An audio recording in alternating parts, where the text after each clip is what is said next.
That is the final question, Sam, with only 3 more answers remaining as we break into this ultimate game, the final game of the tournament. 20 matches in the making have brought us here, and it's going to be none other than a very fair playing path to set these teams up for this last game. Really good start. It's not going to throw anyone for a huge loop just yet.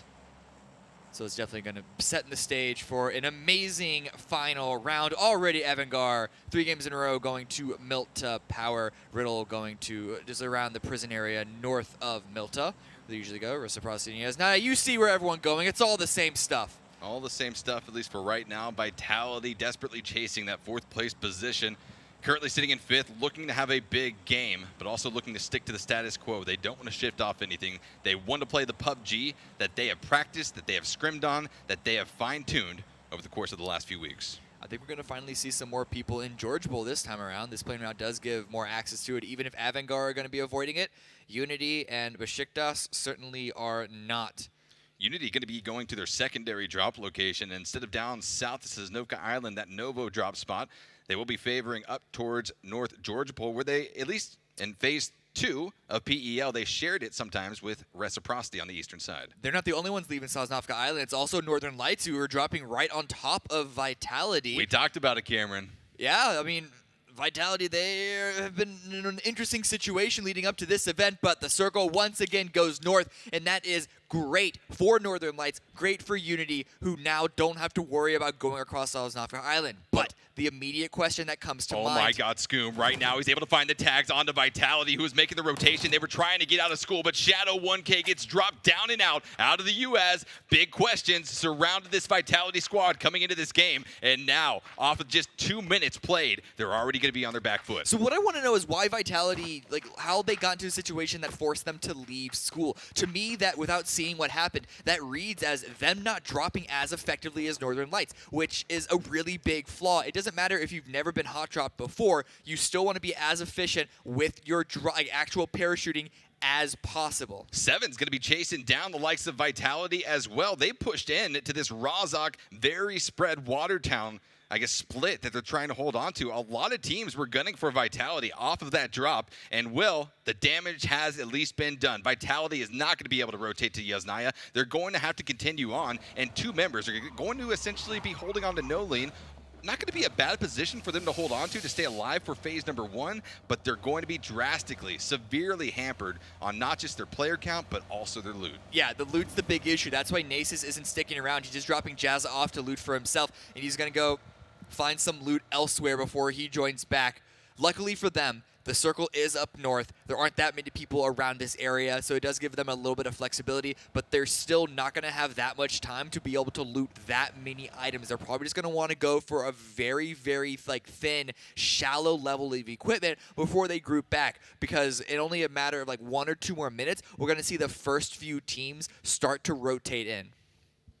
Zoekt and Naam going to be holding strong here in Pachinki, getting that loot and preparing for another northern circle. It's been north, north, north, north, north all day long, and it's going to continue to remain the same. This does play in favor for some teams who are going to be able to at least employ these same types of strategies to continue on through the early and mid game. But again, the ultimate question still remains around Vitality as well as the likes of Tornado Energy, who are still in striking distance. We'll need big games, but definitely possible. The big question that came to mind the minute I first saw this circle was Tornado Energy. They performed very, very well on Erangel yesterday. They performed decently well on Miramar leading up to these final Erangel games. But the northern shifts from Milta have been really, really rough for them. And just, as the desk called them, the Cinderella story that they've built up for themselves after being in dead last at the end of the second game, coming into striking distance of the top 4, but 3 northern circles in a row. Have they been able to figure anything out from the first 2 games of today to apply here? Listen, there's not a lot of time in between these matches to do the reviews. Hopefully, though, they spent enough and they were able to pick up enough information to effectively make those northern rotations, because exactly right, Cameron, they have not made it easy. All other teams, though, have kind of been congregating towards this southeastern side of phase number 1. And again, you might need to see a far northern rotation around that far eastern bend. That's kind of what I want to see from Tornado Energy. And Unity and Northern Lights not being on Sosnovka Island could be making it even worse for Tornado Energy. not directly, but the fact that we're going to see more teams in the circle before they get there. Tornado Energy and AVANGAR on the southeast of the island are going to be the last arrivals to the circle. That is 2 squads that they, up until now, have been still in the blue behind them, are now going to be taking up positions that they might want to be gunning for. Also taking up some positions will be Zoekt and Naam on the eastern side of Georgia Pole Mountain, spotting out Nimmer at the PG-18, who's going to be on the centralized area of the mountain. We'll be throwing out some nades to try to pressure Zoekt and Naam back, because again here, all he needs is a little bit of pressure to kind of peacock, to grandstand, to send Zoekt and Naam off of that mountain, because they don't want to go out here. They don't want to take these unnecessary engagements, and certainly Georgia Pole Mountain isn't where they want to be, but also isn't where Bjorn wants to be, as he's going to be able to find the quick flick on the OK Bro. He should have had that shot, but Bjorn from GamerLegion comes in strong and picks up the first knock.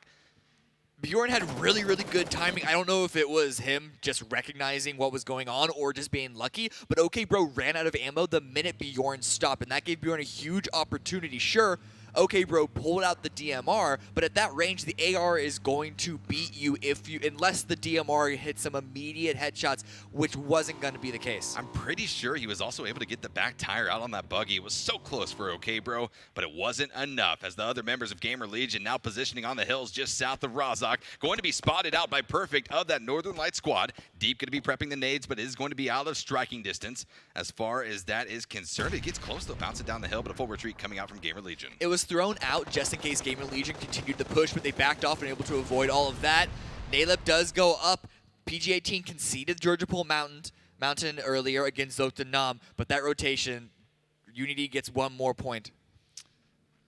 Interesting to see how GamerLegion continues to hold on to this. Again, coming off of a huge, huge round. Yannick now, PG-18, finding a compound for himself.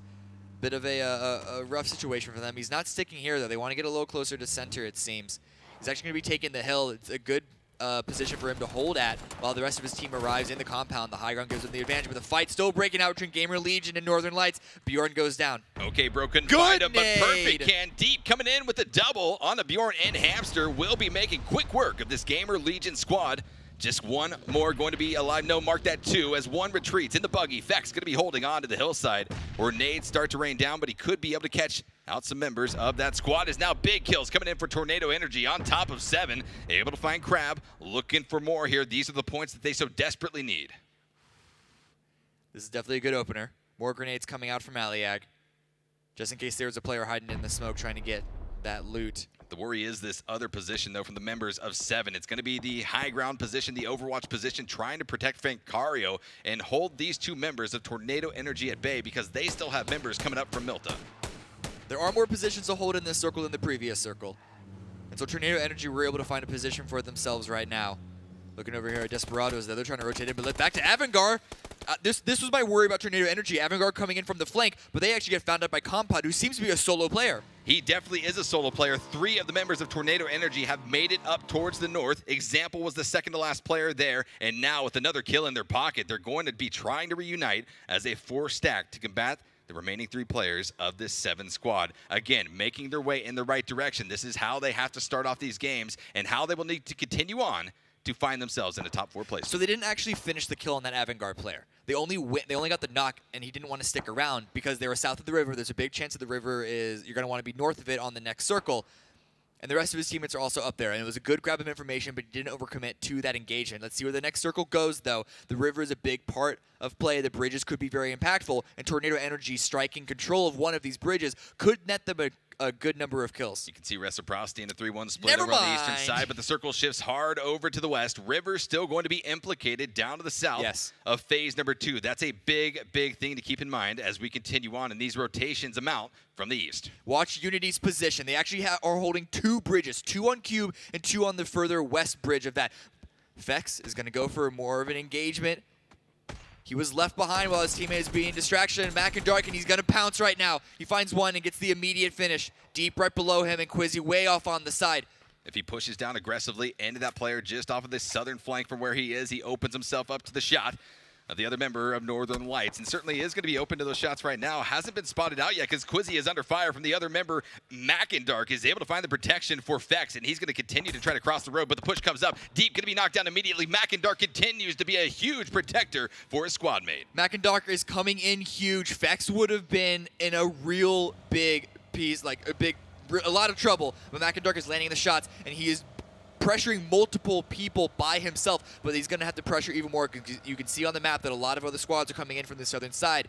Beşiktaş already going to be holding on to that northern coast. Simsy in the off flank is going to be pushing off the entirety of Ferrari Breach all together as they try to find a new place to call home. They're going to be able to at least secure a coastal spot on the cliffs just a little bit northeast of where Beşiktaş is, but Reciprocity is starting to head that direction, and Vitality is over on the western side of shooting range. Could see a lot transpire here in this Phase 3 shift coming up in about 2 minutes' time. But Seven continues to try to remain alive. Buster not in the best of positions, but remains safe for now. Able to break their way through Unity, it seems. Holding down this position right now. In a hard shift like this, with now it's Georgia Pole in play, you got Rumens in play, it's Poland, you gotta go through Roz, you gotta go through Severny, there's a fair number of water in play as well. This is a very, very chaotic transitional period for so many different teams. And so just to find a single position, no matter how much control it'll lend you in the center, is so powerful. Shots coming out on the bike, wow. able to get the double is going to be T-Bone. Huge shots coming out onto Kompot and Alyag. Will be finding the connections. Paige going to be able to find the flush. Both players on those bikes going down to T-Bone, who had a rough start to this tournament, but boy, has he turned things around for Zoekt and Naam. It's all an example right now, and he's not even going to try and go for this fight. It's the final game, and they needed a lot of work. An example, as a solo player, did do a fair amount of work in a previous Erangel game, but that's once he got himself into a position through the mid-game. He is not even in the next circle of the second circle just yet. This is going to be an even taller task for him. Such a tough rotation for Tornado Energy. They were trying to wrap fully back around to the southwest and make another entry into this circle, but unfortunately crossed the paths of Zoekt and Naam, who were struck ready to prey down onto that squad. AVANGAR going to be rolling in as well, right in Example's direction. Cutting up a little bit north, though. We'll be avoiding him for the time being, so that's good for him. But what is he going to be able to pick up here, Cameron, as a solo player when they need so many points? He's not going to go for kills right now. That's not going to happen. No. He's just trying to get into the circle. Looking over here, PG-18. Only 2 of the members here. They have a 3rd member alive across the river, 2 of them holding on the containers area, and this is a very hard area to control. And a very important shift coming up next. Where is it going to go? If it goes down south and implicates the river, no, it's going to be shifting over towards the east. River's still going to be in play, so that Phase 4 shift at least lends itself to somewhat of predictability, although a lot of room still for this Phase 4 circle to pop on the northern side of Phase 3. Watch Vitality. Tornado Energy may be in a really, really bad spot right now. Vitality on a really, really good spot. Not only are they close to the center of this circle, they have a controllable point. They have the plane crash area. It's not the best position in the world. It doesn't have a lot of high ground, but when you start to enter the mid game like this, protection starts to overtake high ground in terms of importance, and that is what the plane crash can give you. A team with no protection is going to be no tag. Give it goes down. O'Connell goes down and out as the members of Desperados pick up a double, their first 2 kills of the game. But again, back to Vitality, the question remains, can they hold on to that airplane crash site with just 3 alive after losing Shadow in the first blood moment of this match? It's going to be a little bit more difficult, but surely we know that those 3 remaining members of Vitality are capable of big things. It's really difficult to push the plane crash area. So as long as they let people know that they're there and they get hit a couple of shots on them, I don't expect to see anyone bomb in onto them. That's not the biggest worry for me. Looking at Unity right now, though, they took these positions as a way to get a bunch of points. They have yet to pick up another number of kills by my reckoning. Right now, though, with the shift in the way that it went, a lot of people are going to be trying to cross this river, and they are in a good position to pick up a good number of kills. I hope that they can pick up at least 4 or 5 kills on transitioning players. Yeah, I mean, Desperados working their way in. No tag working their way in. PG-18 needs to cross to the north. Zoekt and Naam also needs to make that same transition. Look at this by GamerLegion and Northern Lights. Still been tracking each other this entire time while making their way into the circle. GamerLegion got him spotted out, and Quizzy's going to go down. Northern Lights out in 16th place, but Eros. He's on the prowl towards that 2-2 split of Unity right now off of the western flank of this garage building. Undetected right now. Footsteps not going to be audible inside of the ears of Tizerin or Blaston. And Eros is just trying to line something up. He knows that he's going to have an opportunity here soon, but it's not presented itself. Example in the kill feed, able to pick up a tag onto Azver, and that's going to be big right there as he's looking over to Maxazor as well. This is going to be the double now. 2 members of this squad going to be bleeding out. As Example, the solo player of Tornado Energy, is playing out of his mind, not just in this game as a solo player, but in the previous game as well. A good start right now, but still a lot of stuff running for him. Yeah, he's got to run him over. He doesn't have too much time to loot, so I wouldn't be surprised if he just continued in.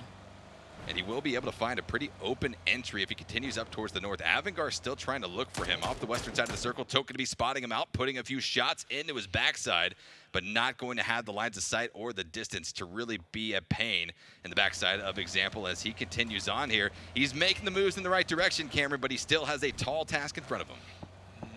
It's a good job pulling away. He didn't take too much damage immediately by that, but driving through a field, the vehicle's already taken a big chunk of damage. Look at that shift on the south right. Hard shift towards the west, away from Vitality, on top of Quickmath. Oh, Beşiktaş rolling right into Example as well. Arrows still holding onto that flank position outside. Going to be spotting out Tiz. Oh, no, Tizerin doesn't walk into the barrel, but Arrows was certainly prepped and ready for that as they hop back into the garage building. Tizerin might give Arrows another opportunity here. But they are guarding this garage pretty... Oh, this is going to be dangerous as they come out of the front of the garage. Eros is going to have a huge opportunity, enters into the spray, is able to find nothing there as the members of Unity collapse on top of him and flush him out of the game. I figure he did at least a good chunk of damage to the vehicle, and so if anything, this is going to ruin the rotation from Unity. Jupizik as well is still alive from No Tag, who's actually doing some damage to PG-18. Nemereth is going to go down. Trying to cross that river is a deadly task, but Example also in the bottom right hand of your screen, essentially being protected by the members of Beşiktaş as Zoekt Naam makes the cross from the other members of Unity, trying to find the spray down. A few more shots could find a vehicle explosion as Ival finds himself going down after a bit of a vehicular mistake, and certainly not where you want that to have happen, as Zoekt Naam is now going to be pinched in between GamerLegion trying to recover off of this mistake. They are not going to be able to do so easily. They could be capitalized on and go down and out early. Ival going to be knocked down as well. T-Bone trying to stick the res, and nades are coming in. So Unity haven't gotten any kills off of that position, but they just loosened up a team for GamerLegion to try and take a big chunk out of, and it's one of the top 4 teams still trying to secure their position. Rafi picking up some kills for Reciprocity onto the members of Ferrari Breach. Yannick for PG-18 holding on to that compound just off the flank of where the members of Zoekt Naam were. And here the 4 members of Reciprocity taking fire. They were trying to push up the hill onto Ferrari Breach, but there lies Vitality in wait to third party and put the pressure back. Here's the shots from Rafi coming out with the SKS. Good tags on the washout. Didn't miss a shot and was able to find the knock. Reciprocity still pushing in strong. I say that, Rafi does go down. In the meantime, Zoekt Naam is also eliminated in 14th place, and so this could be big. If either Vitality or, you know, as unlikely as it is, Example from Tornado Energy have really good games, we could see them falling out. It's gonna call for a huge game from either of those 2 squads, however. Yes, but things are opening up. The win conditions are starting to at least present themselves for our teams in 5th and 6th place position. But for 7, here in such an unfortunate position, Buster hasn't been able to maneuver himself out of this spot at all, but he is able to call Frankariel and Edelweiss over the hillside to try to put out some pressure onto the remaining members of Unity. Orange Snow now deploying smokes, trying to get the concealment up, trying to stay protected. But for how long will he be able to do so? Good defense coming in for Blaston as the other 3 members of Unity try to protect Orange Snow. It's pretty much a story the same between these 2 teams, and it's going to be Edelweiss with the first frag onto Blaston and able to find the flush as well, depleting one of the members of this Overwatch squad. Vitality versus Riddle. Riddle have been pushing in on the plane crash area, and Vitality are trying to get these kills before they push out. And they already got 2 down. It's only Hjort, I believe, remaining for Riddle after Clib and Hannibro got taken down. But of course, GamerLegion pushing it from the south. You can see them on the screen. Jazza getting tagged down in the kill feed. GamerLegion able to capitalize on that kill, but a trade comes back out as well in the kill feed as Unity continues to battle against Buster here in this building. But that's going to be dangerous for Vitality. They're going to be left with now 2 members remaining after losing Jazza and Shadow. Clib goes down to the blue zone. Hjort trying to work his way out of the blue zone, trying to find his way to safety, but he is taking shots in the bottom right-hand corner of your screen. Orange Snow wrapping around the building, trying to spot out that member of 7, but is not able to do so yet. Riddle Esports, out they go as Vitality continues to frag down onto GamerLegion, wipes them out, picks up kills. This has got to be scary if you're Zoekt and Naam. It's got to be scary if you're Buster right now, hearing footsteps all around you. You got the members, your teammates, just above you on top of the hill. But look how close the Unity members have gotten onto this position. I can't even focus on that. Hexetti gets the tag on the Krama. That's going to be one alive for Vitality here. The pressure continues to mount on them as Buster and Orange Snow just get to hang out here in this building. But in the bottom right-hand corner of your screen, you can see Scoom for Reciprocity. He's pushing up on the flank side of Vitality. Nasus Please going to be the only remaining member of this squad who was in such a prime position entering this game to breach into that top 4. But from the onset of it, Cameron, they've had to fight against obstacle after obstacle, starting from the hot drop. The hard shift did go towards the right. Big contrast to the first couple of shifts in this game. And so that means that Nasus doesn't have to move too heavily, but it also gives Reciprocity a big opportunity for control, and Raffi's going to open it up with another tag onto Rezu from Ferrari Breach. It's going to get the full finish on that player as well. He's by himself. The rest of Reciprocity are pushing down Vitality, recognizing that that's a big threat into their top 4 position and wanting to finish them out. Raffi holding the members of Ferrari Breach at bay, taking a lot of damage, but knows what he needs to do. Taking peeks around the right-hand side of the tree, will be able to find a few shots, but no, the damage comes in, and Washout's able to find the M416 tag onto that solo member of Reciprocity. As you mentioned, Cameron, the other 3, though, of the Rec Pack are moving down the eastern side of this phase, trying to flush out that remaining player from Vitality. This is such a story of redemption between Reciprocity and Vitality, 2 teams that clashed in the first 2 weeks of PEL and now find themselves about to face off once again here in the final game of the promotions. Lux finishes off Calvin Klein. Good pickup of kills as well as control for Beşiktaş. That's a level 3 helmet I see on Lux as well, so that's definitely a good come up. Tizzering down to the blue zone. Out goes Unity in 9th place position. Reciprocity now going to be spotted out. Nasus Please going to be spotted out as 2. And Reciprocity going to be eliminating Vitality in 8th place position as they continue to rack up the points. That could be it for Vitality, Cameron, but we'll have to obviously wait to see how that goes. But what a big moment for the Rec Pack. I'm going to say it. Vitality didn't make it. Nope. It's going to be rough for them. And now, Tornado Energy are also out. I think we're going to be seeing the top 4 is basically solidified. The only thing that they could turn it against it is if 7 or somehow PG-18 come up huge, but both of those squads are at least wounded a little bit. 7 still have 3, but look, they're in the middle of a huge bowl right now, not even in the circle. Quickmath shooting at them from the center of the circle. If we see a 40-point game coming out from 7, I'm going to run on stage and lift one of those guys up and give them the biggest hug ever, because that would be absolutely monumental. But Buster is now fearing what he is facing off against. The shot's coming out from Quickmath, and he doesn't have much room to maneuver off of. Just a tree providing him cover. As Yannick continues to hold on. He's been such a pain for these teams, really. PG-18 has had excellent performances through these games, and Reciprocity don't quit, baby. Hexetti with the SKS headshot on Edgecause will be continuing to spell disaster for the Ferrari Breach squad. For Reciprocity, they're pretty comfortable in the top 4, but the question is, now that they're alive and GamerLegion or not, can they overtake the first place position? That's what they're going to be going for. Make a statement here. They've held it for so long throughout the tournament, but they let it slip to GamerLegion. But now, here in the final game, Reciprocity could take it all and take down the first place, and also stamp that ticket back to PEL for phase number 3. 3 live. Shiv going to be getting the meds off to prepare for this push down to the south. Yeah, they still got to get into the circle. There's still only one team that's like solidly holding a position in the circle, and that's going to be Quickmath with the only compound available. This is the compound that we saw Reciprocity, and I think Beşiktaş actually fight over in a previous Erangel game, and now they're going to have to fight over it once again. Francario 7 trying to reposition. The other members of 7 going to be in the sights of Yannick in the bottom right-hand corner of your screen. Nades are being prepped. Yannick definitely has the key. We'll see if he's able to unlock that door to a few more kills. Enters into a spray, trying to find the members of 7, not able to do so. Edelweiss and Buster trying to return back onto him. They know there's a solo there. They don't want anything to do with this, but Yannick is able to find the headshot onto Buster. Another one going over towards PG-18 as Quickmath now tries to defend this compound for the push coming out of Beşiktaş. A lot of damage towards the Beşiktaş squad. Juho just trying to hold it out, reloading the SLR, getting ready. Other members on the garage building, and here comes Shiv to also chime in with Yannick on the damage towards 7. So the one team that had any sort of possibility, however improbable, on coming up with a huge game to take the top 4 away from the teams already in it, has taken a lot of casualties. It is just Francario of that squad alive.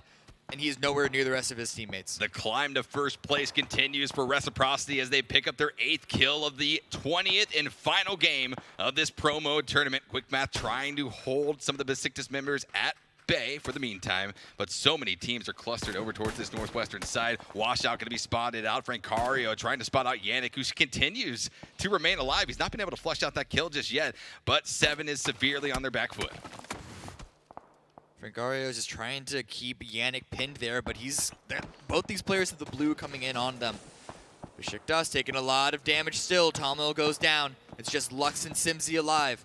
One of them does have an so they could open up something, but Quickmath.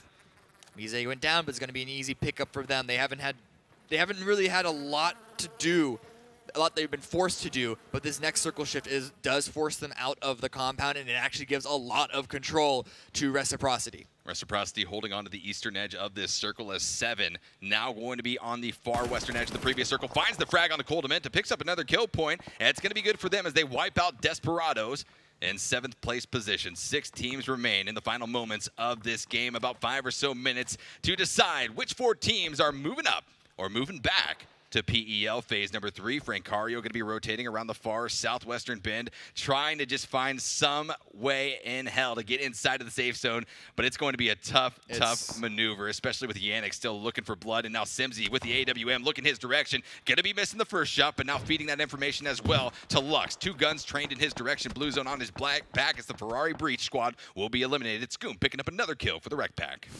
There's really nowhere for Frank to go. But in the same note, there's nowhere for Beşiktaş to go as well. Frank's just trying to be a nuisance right now. Healing up from the shot he took to the chest, but here comes Yannick, still trying to get rid of 7, being the most annoying solo player. Seriously, Yannick has been so disastrous, and this blue zone will be taking down 7 here in 5th place position. 4 teams remain. Reciprocity, Quickmath, the Beşiktaş squad, as well as Yannick from PG-18. Beşiktaş going to be heavily under fire, but so is Quickmath's Tuho Juho, who approached onto the Rec Pack's hill and will be taken down. Still going to be bleeding out. No kill secure yet, but those nades continue to do damage, and the other members of Reciprocity continue to watch across the west to spot out Beşiktaş. Hacksede going to be able to flush out Enzo Lenzo. Down he goes, but Yannick, that continuing solo player nuisance, finds the frag with the Mini 14 on Hacksede. Shiv here's Yannick's shots. Yannick should be taking care of Simzy in just a matter of time, but Simzy, well, still trying to make his way through. Does get it down on a member of Quickmath, one of the 2 remaining members of that squad that are they're in the compound. They already tried that push against Reciprocity. It got slapped away, and there's really nowhere for them to move. The shift goes once again towards Reciprocity's favor, but only because they have so much control of the map. There is virtually no way that it couldn't have. Simzy says, I'm going out on my own terms. Down to the blue zone he goes, feeling fairly confident with what his team has been able to do here in the promo tournament, leaving us with 3 teams remaining, 6 players alive. A 3v2v1 heavily favored towards Reciprocity. 2 of the members of Quickmath now out of this zone and having to work your way in. As we take a look at the aerial, you can see just the wide open area that Mise and Pelts have to work with. What's huge is that Reciprocity should know where every single remaining member of the server is. Not only that, they have the high ground looking over an entire flat field. So if they can hit their shots, and we know Reciprocity can, it's the closed book at this point. Essentially, it's a question of how many kills can Reciprocity pick up. Will they be able to get the 3 remaining kills? And they are going to be trying here. Pressure mounting now from Quickmath, who is trying to open up something for them to work with. But it is going to be a tall task and one that they likely won't be able to tackle. But there's the nade. That's what they needed. Mise with the frag onto Scoom, leaving 2 up for Reciprocity. A 2v2v1 as it currently sits with Scoom bleeding out. Yannick's chiming in, though, also trying to punish Quickmath. The grenade kill does finish out Scoom. Yannick reveals himself around the right-hand side of the smoke. Shiv trying to capitalize, will be wiping out PG-18. Now it's truly just a 2v2 to close out the promotional tournament where Reciprocity could be walking away with a massive 14-kill chicken dinner. Once Shiv gets his boost up, they're going to have a huge advantage because they know where Quickmath are and they have a flank. They have a crossfire position they can set up on. You already see Shiv on the minimap pushing forward. Hacksede is just holding this, feeding information back, waiting for the footsteps, not over-peeking, doesn't want to give himself up for an easy kill. Mise throws a smoke behind him to allow his teammate to join up with him, trying to get as close to center as possible, but Shiv is prone in the dead center. Hacksede walking around, giving him information. Phase 9 pops, the ultimate collapse in the ultimate game of this promotional. Haxede and Shiv, Reciprocity looking to take down a big statement win as well, just in this game, but also in the tournament. Quickmath, Mize, and Pelts just keeping themselves at bay right now. They know that the blue zone pressure is going to be on their back, and they slowly start to work their way up. You're going to see frags thrown out trying to flush the 2 members of Reciprocity out. What, that nade got dangerously close to Shiv. Shiv is not healing. Okay, he's taking a second before he does so. He doesn't want to overcommit to that. But the second nade comes out. They expect Reciprocity to be towards the center. That nade doesn't go so far. Able to get the first aid off. Shiv starting to recover HP. Mize and Pelts with really no utility left. Just a few smokes, a few flashbangs to work off of. Flash goes out. Not going to be affecting the members of Reciprocity. Shots coming out, just trying to bait out Reciprocity again. Both sides working this hill, but Quickmath just trying to spot out the rec pack. And Shiv and Haxede lie in wait, ready to pounce on top of Pelts and Mize. Almost there, though. The blue zone continues to pressure Quickmath. Shiv is just waiting. It's all a waiting game right now for Reciprocity. There's really not much cover to hold. There's only 1 or 2 trees that they could be hiding behind. And a couple of grenades are all they need for Quickmath to flush that out. So Shiv and Haxede are having nothing to do with it. They still have about 20 meters with the blue zone on their backside to work off of, but time continues to close out here for the members of Quickmath. Not many decisions left to make, and with no utility, just an M416 and a SCAR to spray out. What will the rec pack have for them? Nade goes out, trying to at least flush out the members of Quickmath over towards the left. Won't be able to find anything, just a lot of damage actually, though, on Demise. That's significant here. But now the blue zone comes out. Headshot comes out. The first tag down from Shiv. 1 member remaining on Quickmath before Reciprocity takes down the chicken dinner and the spray starts to come out. The nades are going to be flying, trying to find the connections onto Mize, but the return comes out. Mize able to knock down Shiv, and Haxede closes out the tournament with a chicken dinner for Reciprocity. Ooh, man, Shiv getting that nade out before he got taken out was a really good deal. Almost found perfect timing against Reciprocity, did Quickmath, but nonetheless, Reciprocity with the final win. And I'm going to be confident when I say this. They are going to be taking first place in the promotionals for their return back to the PEL. People doubted them through PEL Phase number 2 after those first 2 rough weeks facing off against Vitality, but now a story of redemption coming back for Reciprocity as they will likely have another opportunity. Yeah, very much so. But still, Quickmath doing good work in that game. They didn't have to move that much, let's be real. They were just chilling out in a compound, but they were able to get a second place with a fair number of kills when they were given the opportunity. Yeah, no, it was definitely well played by them, trying to come out with the closed chicken dinner. It wouldn't have been significant for them in terms of placement, but as far as moving into the PEL contenders in Phase 3, that would have been a good way to end. Yeah, absolutely. But, I don't know, top 4. That was a crazy game, Cameron. Yeah, no, this is a crazy event. This entire time. Like, NPL promotionals, we saw more than expected teams climb up from contenders into the Pro League, and we're seeing the same thing here. Absolutely. Out of 4 teams from PEL to basically be put in this event, only 1 is returning. Yeah, I mean, teams are hungry here, Cameron. They spent the better part of 8 weeks down in contenders fighting to have this opportunity now, and at least some were able to capitalize on it, and that is so incredible. What a storyline that has been displayed over the course of these 4 days of PUBG, 5 games a day, 20 matches in total. By no fluke will these top 4 find themselves there. Let's not forget about the heartbreak, though, from Tornado Energy. Yeah. Setting themselves up for a really, really good final game, and then it turning out that way. Similar situation for Vitality. Yeah. Oof. It got so exciting. It got so exciting. It got Yeah. so exciting towards the very end of these teams trying to break into that top 4. But nonetheless, you can't take anything away from these top 4 teams who were basically this was the top 4 that we have been seeing basically from the first day on. They have all been playing that solidly. Not consistently solid like Beşiktaş. They were kind of up and down a little bit. So was Reciprocity. Reciprocity to a lesser extent. Yes. But nonetheless, overall, they played solidly the entire event. Yeah, it was an incredible display of PUBG. I mean, at those northern shifts, it makes you wonder, and I know Tornado Energy is thinking about it. Had we seen a military base circle, would things be a little bit different? It would be different. I mean, it's always going to be different because it's a different circle. But how much different is the question? Yes. Yep. That's the rough part, but that's also, I mean, that's PUBG, the game. baby. That's the game. If you choose a position like Milta or more extreme Milta power, you have to be aware that there is a big like a number of rotations that you need to learn to make to go into far circles. The reason why places like Pachinki and Razak or Picado or Miramar are so powerful is because you have the, on average, best access to all the circles. And that's something very important to keep in mind, maybe for some of these teams as they roll forward, but it's that consistency throughout this entire tournament that kept those 4 teams at least staying strong, although it did get kind of close. All right, well, that's enough from us. This is the moment we've all been waiting for. Let's throw it to the stage with Mustache Dave for the final ceremony.